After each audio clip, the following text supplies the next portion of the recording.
18 साल बाद पूरे हुए विराट ख्वाब की। जी हां, 18 साल का इंतजार खत्म हुआ और 18 नंबर की जर्सी वाले विराट कोहली का सपना आखिरकार पूरा हो गया। रॉयल चैलेंजर्स बेंगलुरु ने पंजाब किंग्स को रौंदकर अपने करोड़ों चाहने वालों को सबसे बड़ी सौगात दी है।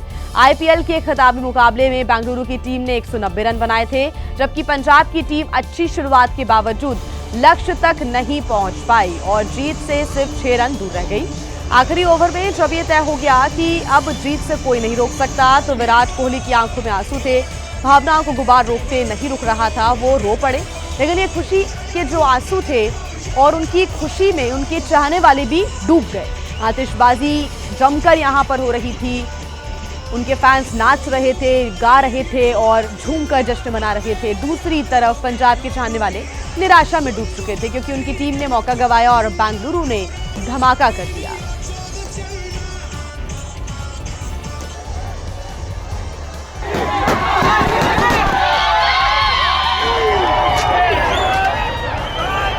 ये जोरदार जश्न 18 साल के विराट इंतजार के खत्म होने का है।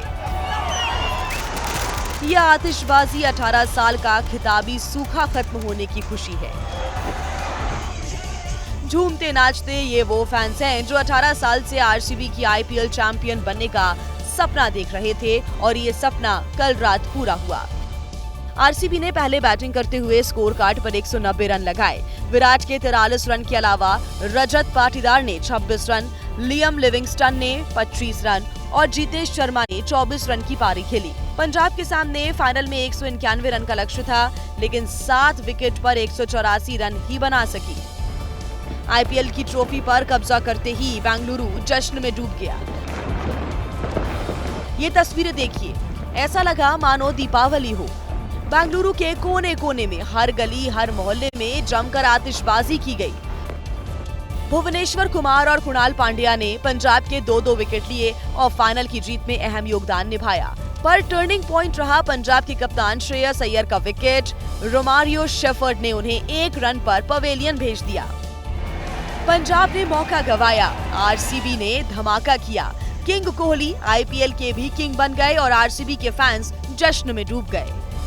आइए खबरों में आगे बढ़ते हैं। ऑपरेशन सिंदूर के दौरान पाकिस्तान के कितने फाइटर जेट्स और रडार सिस्टम को तबाह किया गया, इसका खुलासा जल्द किया जाएगा। सीडीएस अनिल चौहान का कहना है कि यह खुलासा भारतीय सेना करेगी। सीडीएस अनिल चौहान ने एक बार फिर से यह साफ कर दिया कि भारत न्यूक्लियर ब्लैकमेलिंग कभी भी बर्दाश्त नहीं करेगा। ऑपरेशन सिंदूर के दौरान पाकिस्तान को मुंह की खानी पड़ी।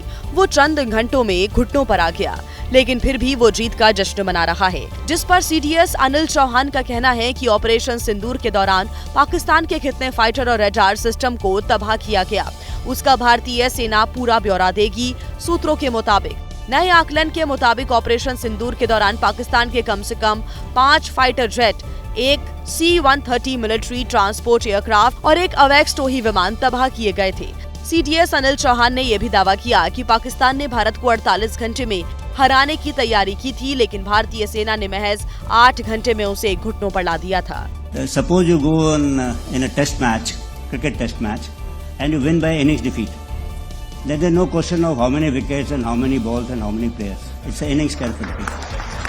10th of May at about 1 a.m. Its aim was to get down India to its knees in 48 hours. But it was also rational on their part. Operation which they thought they'll continue for 48 hours folded up in about 8 hours. And on 10th, then they picked up the telephone and said they wanted to talk. Operation Sindoor को लेकर देश में सवाल उठाए जा रहे हैं। कितने राफेल विमानों को नुकसान पहुंचा? भारत ने जल्दबाजी में क्यों सीज फायर किया? ऐसे तमाम सवालों का भी सीडीएस ने खुलकर जवाब दिया। You know, when I was asked about losses on our side, I said these are not important. The results and how you act is important. और पाकिस्तान का एक और कबूलनामा सामने आया है। पाकिस्तान ने खुद ये माना है कि भारत जितना बता रहा है, हकीकत में उसने उससे कहीं ज्यादा पिटाई की। भारत ने ऑपरेशन सिंदूर के तहत पाकिस्तान के 9 आतंकी और 11 सैन्य ठिकानों पर हमले का दावा किया था, लेकिन अब पाकिस्तान ने अपने इंटरनल डॉजियर में जो खुलासा किया है वो बेहद चौंका देने वाला है।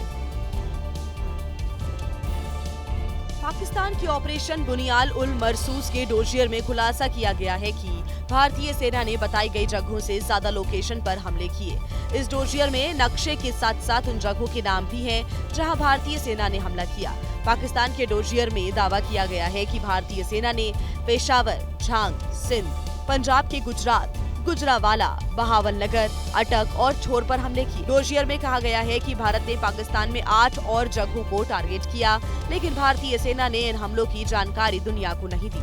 पाकिस्तान ने माना है कि भारतीय फौज ने ऑपरेशन सिंदूर के तहत उसके 20 नहीं बल्कि 28 ठिकानों को निशाना बनाया था। पाकिस्तान ने अपने डोजियर में भारत की ओर से दागी गई मिसाइलों की भी जानकारी दी है और पाकिस्तान के मुताबिक झेलम और चिनाब नदी के बीच पड़ने वाली डींगा और खरियन में भारत ने मिसाइलें दागी। इसके अलावा भारत ने नूर खान एयरबेस को मिसाइलों से निशाना बनाया। मुरीद, शोरकोट, रहीम यार खान एयरबेस पर भी हमले किए। वहीं लाहौर, पेशावर, कराची में भारत ने ड्रोन हमले किए। और अब खबर मध्य प्रदेश से, जहां पर बड़वानी जिले के कई गांवों में एक रहस्यमयी जानवर ने आतंक मचा रखा है। उसके काटने से एक एक करके लोग दम तोड़ रहे हैं और अब तक 6 लोगों की मौत हो चुकी है, जबकि 18 लोग जख्मी हैं। जिंदगी और मौत के बीच ये झूल रहे हैं। बड़वानी के राजपुर के कई गांवों में मौत का मातम और खौफ का सन्नाटा पसरा हुआ है और उसकी वजह है एक जानवर जो रात के अंधेरे में आता है, घर के बाहर लेटे हुए बैठे हुए लोगों को अकेला पाकर हमला करता है, काट कर जख्मी कर देता है। हमारी मम्मी बाहर सोई हुई थी, कहीं जंगली जानवर आया, उसने काट लिया। राजपुर ले गए थे, राजपुर से वापस लाए, उनकी तबीयत फिर दिन दिन खराब होने लगी। उसके बाद बड़वानी ले गए, बड़वानी इलाज चला, उसके बाद उनकी डेथ हो गई। राजपुर तहसील के तलवाड़ा, मेड़ी माता, सोलियापुर, लिम्बई, ओझर, काकरिया, दवाना, सनगांव समेत कई गांवों में दहशत का माहौल है, क्योंकि इन गांवों में 5 मई की रात घर के बाहर सो रहे ग्रामीणों पर एक अज्ञात जानवर ने हमला कर दिया। हमले में 24 लोग घायल हो गए, उनमें से 6 लोगों की मौत हो गई है, जबकि 18 घायलों का इंदौर में इलाज चल रहा है। दहशत से भरे ग्रामीणों में वन विभाग और स्वास्थ्य विभाग के खिलाफ काफी गुस्सा है। लापरवाही बरतने और ठोस कदम नहीं उठाने के आरोप लगा रहे हैं। गुस्साए ग्रामीणों ने 7 किलोमीटर पैदल मार्च निकालकर वन विभाग के दफ्तर का घेराव किया, चक्का जाम भी किया। हालात को देखते हुए कलेक्टर टीम के साथ गांव पहुंची और ग्रामीणों से पूछताछ की। वन विभाग, स्वास्थ्य विभाग, जब तक मृत्यु हुई नहीं तब तक इन्होंने सक्रियता दिखाई नहीं। न ड्रोन का सिस्टम, न कैमरे का सिस्टम का इस्तेमाल किया गया, न इन्होंने इनकी टीम वन विभाग की बढ़ाई गई। लेकिन वो जानवर कौन सा है, इसको लेकर रहस्य बना हुआ है।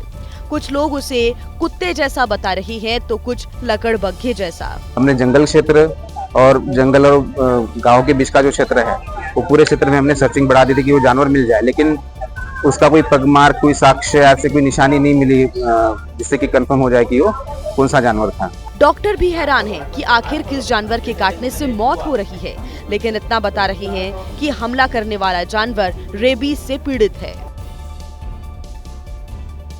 बात करते हैं उत्तर प्रदेश के बहराइच की, जहां पर आदमखोर भेड़िया फिर लौट आया। बहराइच के महसी इलाके में आदमखोर भेड़िए ने एक बच्चे को अपना शिकार बनाया है। और हुआ यूं कि जब गांव वाले चैन की नींद सो रहे थे, तभी दबे पांव एक भेड़िया आया और मां की गोद में सो रहे एक बच्चे को उठाकर ले गया। बरामदा में पौड़े रहा, लड़के बिटिया सब पौड़ाए रहा, दोनों ठोरन का हम भी पौड़े रहा। रात में भेड़िया उठाए ले गवा। अपने 2 साल के बेटे की जान बचाने के लिए माँ बाप भेड़िए के पीछे पीछे दौड़े, लेकिन भेड़िए का कहीं कुछ पता नहीं लग पाया। परिवार वालों ने गांव वालों के साथ जंगल जंगल भेड़िए और अपने 2 साल के बेटे की तलाश की, तो बच्चे का शव पास के गन्ने के खेत में मिला, जिसके बाद बच्चे के शत विक्षत शव को देखकर परिवार वाले फूट फूट कर रोने लगे। भेड़िए की एंट्री से एक बार फिर बहराइच में दहशत फैल गई है, क्योंकि बहराइच के महसी इलाके में ही पिछले साल भेड़िए ने 10 बच्चों को अपना निवाला बनाया था और भेड़िए के हमले में 60 से ज्यादा लोग घायल हुए थे। इसलिए भेड़ियों को पकड़ने के लिए वन विभाग ने अपनी तैयारियां शुरू कर दी है। ऑपरेशन सिंदूर के बाद आज केंद्रीय मंत्रिपरिषद की पहली बैठक होने जा रही है। प्रधानमंत्री मोदी इसकी अध्यक्षता करेंगे। केंद्रीय मंत्रिपरिषद की ये बैठक पहलगाम आतंकवादी हमले और उसके जवाब में चलाए गए ऑपरेशन सिंदूर के बाद पहली बैठक होगी। सूत्रों के मुताबिक बैठक में मंत्रियों को ऑपरेशन सिंदूर का ब्यौरा दिए जाने की संभावना है।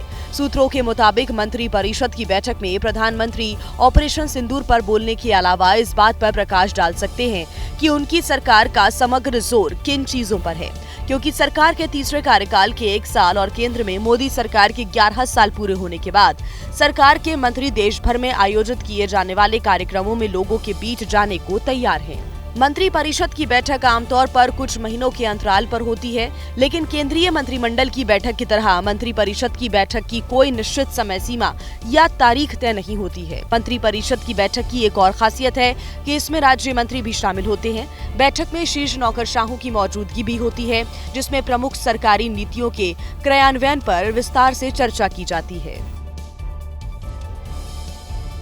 राहुल गांधी ने एक बार फिर डोनाल्ड ट्रंप का जिक्र करते हुए पीएम मोदी पर जोरदार हमला बोला है। राहुल गांधी ने कहा है कि ट्रंप के कहने पर ही पीएम मोदी ने सीज फायर किया। राहुल गांधी भोपाल में कांग्रेस के कार्यक्रम में पहुंचे थे और यहीं उन्होंने जोरदार हमला बोला। बीजेपी आरएसएस वालों को अब मैं अच्छी तरह जानता हूं। इन पर थोड़ा सा दबाव डालो, थोड़ा सा धक्का मारो, डर के भाग जाते हैं ये लोग। जैसे उधर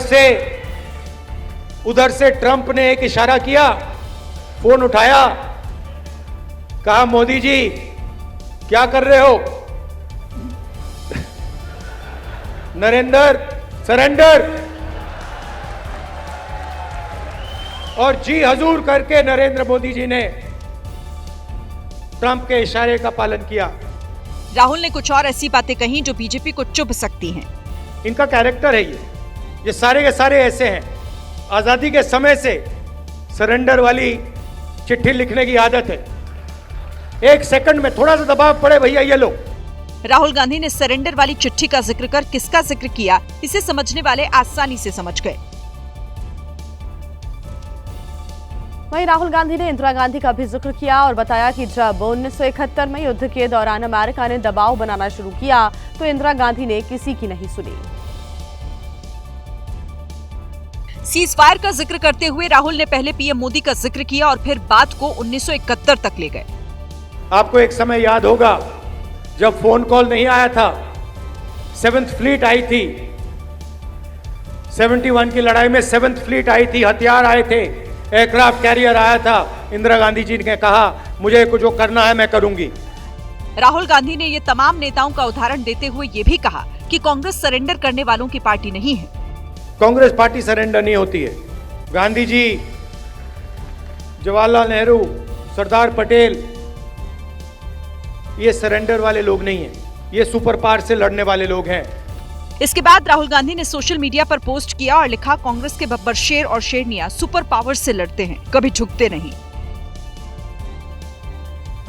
वहीं ऑपरेशन सिंदूर को लेकर राहुल गांधी के बयान पर बीजेपी हमलावर हो गई है। बीजेपी ने कहा है कि सरेंडर शब्द कांग्रेस को ही शोभा देता है। राहुल गांधी ने कहा है कि सीजफायर का फैसला लेकर पीएम ने सरेंडर कर दिया।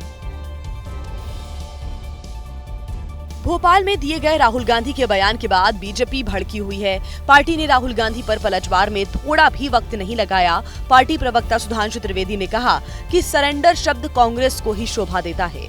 मैं राहुल गांधी जी को बता देना चाहता हूं सरेंडर होता क्या है। राहुल जी, आपने 15 जुलाई 2011 को यह बोला था कि आतंकवाद को काबू नहीं पाया जा सकता। ये था आतंकवाद से सरेंडर। 26/11 के हमले के बाद आपने फौज को कार्रवाई की अनुमति नहीं दी आपकी सरकार ने, ये होता है सरेंडर।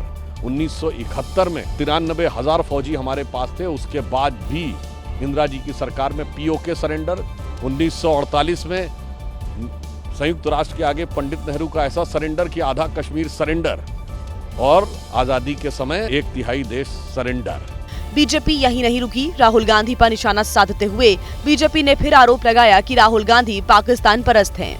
जिस समय डोकलाम का विषय चल रहा था, जब लॉकजैम था इंडिया और चाइना का, तो राहुल गांधी का पूरा परिवार भारत के विरुद्ध जासूसी करते हुए पकड़ा गया था। जिस प्रकार के भाषा का प्रयोग राहुल गांधी कर रहे हैं, जिस प्रकार के सवाल राहुल गांधी बार बार पूछ रहे हैं, मुझे तो पूरा शक है कि कहीं ये चीन और पाकिस्तान के पेड एजेंट तो नहीं है।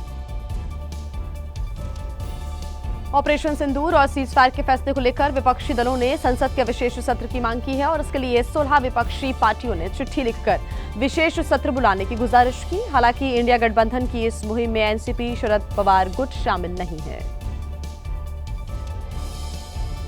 विशेष सत्र बुलाने के लिए विपक्ष की तरफ से 5 पार्टियों के नेताओं ने प्रेस कॉन्फ्रेंस की, जिनमें टीएमसी की तरफ से डेरेक ओब्रायन, कांग्रेस से दीपेंद्र हुड्डा, समाजवादी पार्टी की तरफ से रामगोपाल यादव, उद्धव, शिवसेना से संजय राउत और आरजेडी से मनोज झा शामिल हुए। लोकसभा में नेता विपक्ष आदरणीय राहुल गांधी जी और सभी दलों के नेताओं ने इस चिट्ठी के माध्यम से इस मांग को दोहराया है। रामगोपाल यादव ने आरोप लगाया कि जिस तरह से सीज फायर हुआ, उससे ऐसा लगता है कि जैसे भारत ने दबाव में ये कदम उठाया। तो ऐसा लगे लोगों को कि जैसे हमें फोर्स किया जा रहा है कि रोको, इमीडिएट एंड कंप्लीट, तो ये चिंता की बात है और इसका चर्चा होना आवश्यक है। वहीं शिवसेना उद्धव गुट से संजय राउत ने सरकार पर निशाना साधते हुए कहा कि क्या विशेष सत्र बुलाने के लिए भी हमें ट्रंप के पास जाना पड़ेगा। इंडिया गठबंधन की इस मुहिम से एनसीपी शरद पवार गुट ने दूरी बनाई। शरद पवार पहले ही विशेष सत्र बुलाने की मांग खारिज कर चुके हैं। आम आदमी पार्टी ने इंडिया गठबंधन से दूरी बनाई। हालांकि पार्टी ने अलग से चिट्ठी लिखकर विशेष सत्र बुलाने की मांग की है। पंजाब के सीएम भगवंत मान ने ऑपरेशन सिंदूर को लेकर बीजेपी पर निशाना साधा। उन्होंने कहा है कि बीजेपी सिंदूर का मजाक बना रही है। भगवंत मान के बयान पर बीजेपी ने जोरदार पलटवार किया। ऑपरेशन सिंदूर को लेकर आम आदमी पार्टी के नेता और पंजाब के मुख्यमंत्री भगवंत मान ने फिर विवादित बयान दे दिया है। उन्होंने बीजेपी पर निशाना साधते हुए कहा कि बीजेपी ने इसे मजाक बनाकर रख दिया। संदूर दा जेड़ा मजाक उड्डे वो नहीं देखा तुसीं भी, मतलब असि संदूर भी भेजांगे हर घर च, थोड़े घरें आऊगा फिर तू ला लेगा, फिर कह देगा भी हाल है मोदी दे नाम दा संदूर ला। एक वन नेशन वन हस्बैंड ये स्कीम है। भगवंत मान के बयान पर विवाद शुरू हो गया है। बीजेपी नेता और हरियाणा के मंत्री अनिल विज ने भगवंत मान पर सीधा हमला बोला। पंजाब के मुख्यमंत्री जी राजनीति में आने से पहले कॉमेडियन थे, वो राजनीति में भी कॉमेडी करना चाहते हैं। ऐसे मुद्दों को गंभीरता से लेना चाहिए और इसका मजाक नहीं उड़ाना चाहिए। केंद्रीय राज्य मंत्री रवनीत सिंह बिट्टू ने भगवंत मान के बयान को आपत्तिजनक बताते हुए इसे महिलाओं का अपमान बताया। आम आदमी पार्टी और ये इनका मुख्यमंत्री कितने नीच और घटिया बात कर सकते। ये कह रहे हैं अभी वन नेशन वन हस्बैंड। यार आप भाई, ये सेंटर में अगर बीजेपी की एनडीए की सरकार है, उसने अगर पाकिस्तान को धूल चटा दी तो आप बर्दाश्त नहीं कर पा रहे। और एक बड़ी खबर इस बीच आपको बता दें, दिल्ली के पूर्व मंत्री मनीष सिसोदिया और सत्येंद्र जैन को एसीबी का समन।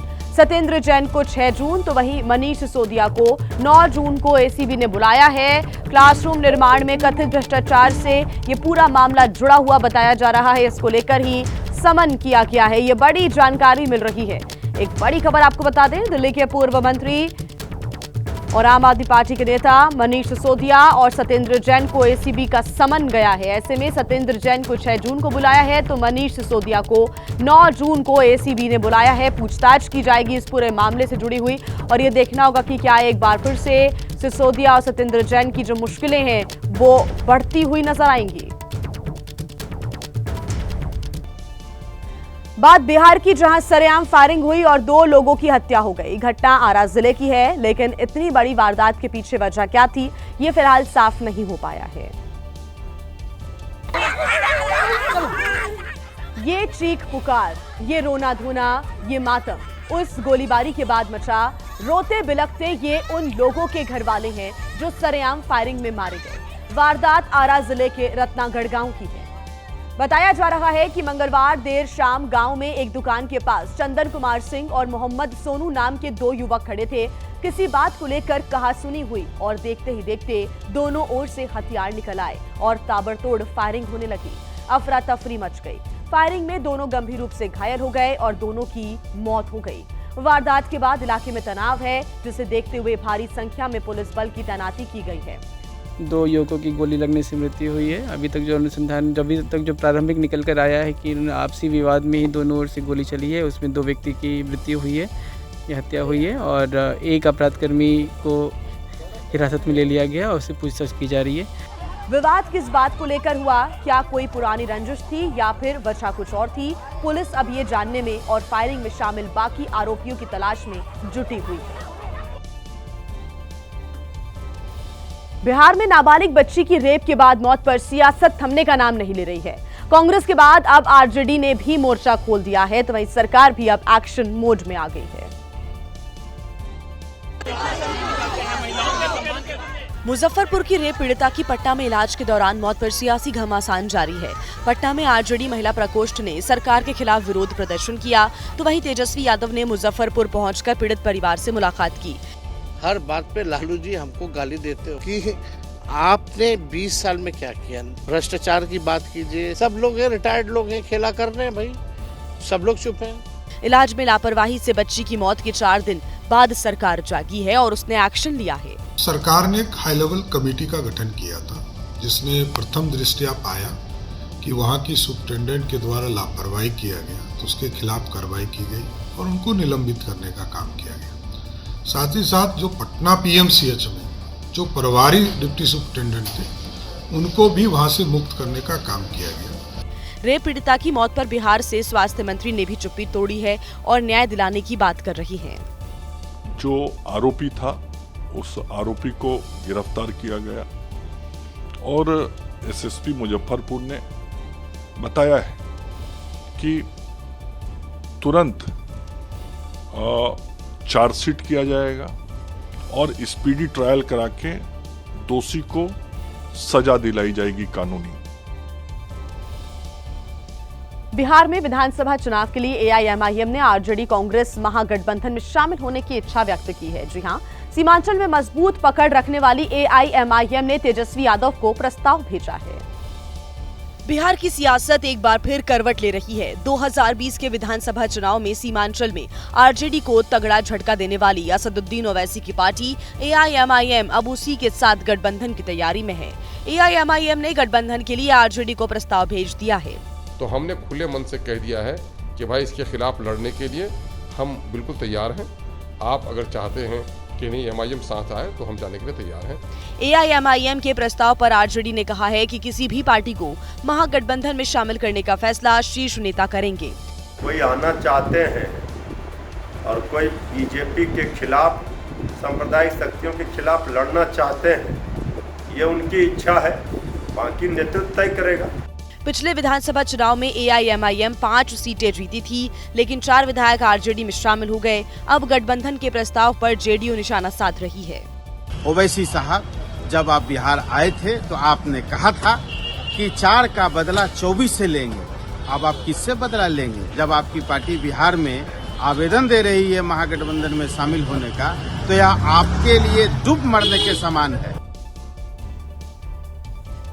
कैशकांड में फंसे हाईकोर्ट के जज यशवंत वर्मा के खिलाफ सरकार महाभियोग प्रस्ताव लाएगी और सूत्रों के अनुसार बीजेपी अध्यक्ष जेपी नड्डा और गृह मंत्री अमित शाह ने इस पूरे मामले को लेकर उपराष्ट्रपति से भी मुलाकात की। दिल्ली में उस वक्त सियासी गहमागहमी बढ़ गई जब जेपी नड्डा और अमित शाह पीएम मोदी से मिलने उनके आवास पर पहुंचे। सूत्रों की माने तो इस मुलाकात में जस्टिस वर्मा के खिलाफ महाभियोग चलाने पर चर्चा हुई। सूत्र ये भी बता रहे हैं कि जेपी नड्डा और अमित शाह ने उपराष्ट्रपति से भी मुलाकात की और संसद के मॉनसून सत्र में सरकार महाअभियोग प्रस्ताव पेश कर सकती है। सरकार राज्यसभा में प्रस्ताव पेश कर सकती है। राज्यसभा में प्रस्ताव पेश करने के लिए 50 सांसदों के हस्ताक्षर की जरूरत होती है। सरकार की तरफ से विपक्ष को भी साथ लाने की कवायद चल रही है। इस मामले में केंद्र के कई मंत्री विपक्ष के तमाम नेताओं के साथ चर्चा कर रहे हैं। इससे पहले सीजेआई इस मामले की जांच रिपोर्ट केंद्र सरकार को भेज चुके हैं।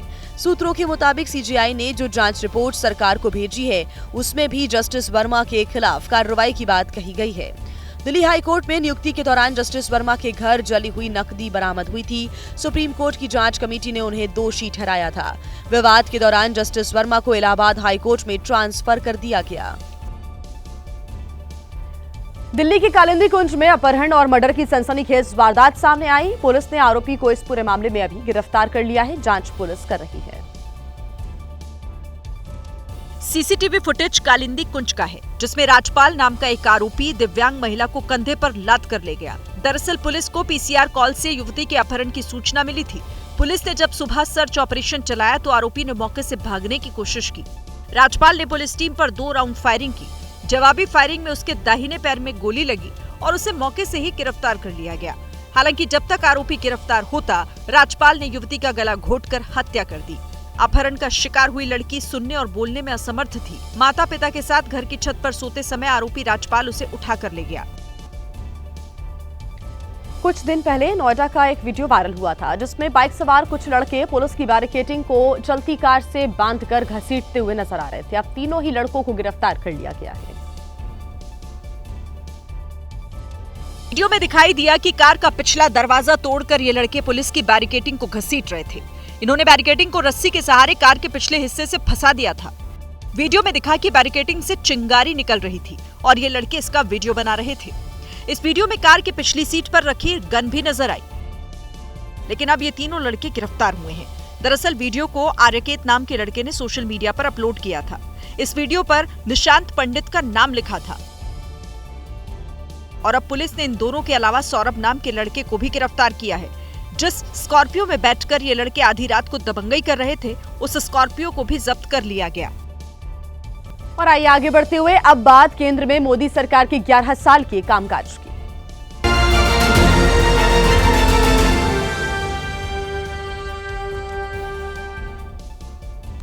केंद्र में मोदी सरकार के 11 साल पूरे हो गए हैं। इन 11 सालों के दौरान सरकार की कल्याणकारी योजनाओं का जोर किसानों पर भी रहा। सरकार की मदद से कैसे किसानों को फायदा मिला, आपको दिखाते हैं इस रिपोर्ट में। किसानों को भी और राज्यों की सरकारों को भी और उनके साथ मिलकर कृषि व्यवस्थाओं में बदलाव लाएं, भारत की कृषि और आधुनिक कैसे हो, इस पर किसानों के साथ बैठकर के विचार विमर्श हो। कृषि और किसानों को लेकर इसी सोच का नतीजा है कि पिछले 11 सालों के दौरान मोदी सरकार किसानों को आधुनिक तकनीक से जोड़ने पर जोर दे रही है। मध्य प्रदेश के गुना जिले के रहने वाले किसान मोहन सिलावट की जिंदगी तब से बदल गई जब से वो ऑर्गेनिक खेती करने लगे। गुना में मिट्टी परीक्षण की प्रयोगशाला किसानों को आधुनिक तौर तरीकों के जरिए अधिक फसल पैदा करने में मदद कर रही है। जैसे ही मैंने माननीय हमारे मोदी जी ने जो लैब खुलवाई है मिट्टी परीक्षण के लिए, उससे हमें ये लाभ हुआ है कि उसमें ये तो जानकारी मिली कि खेतों में काय की कमी है, कौन से खाद की कमी है, कौन से तत्व की कमी है, वो उससे लैब के द्वारा हमको पता चला है।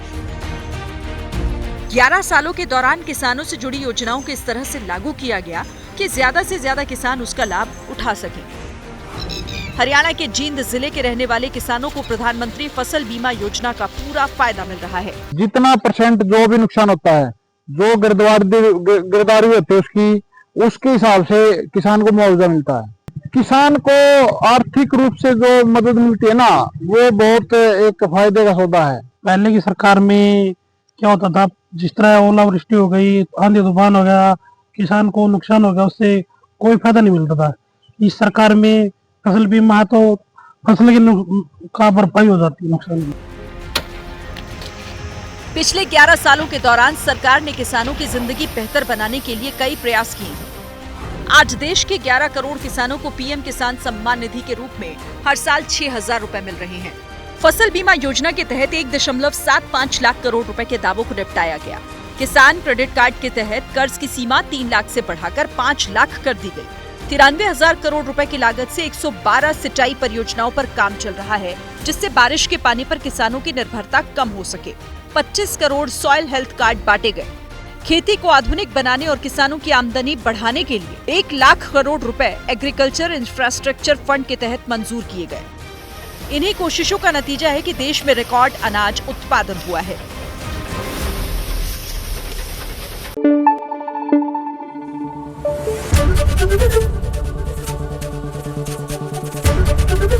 ABP न्यूज आपको रखे आगे।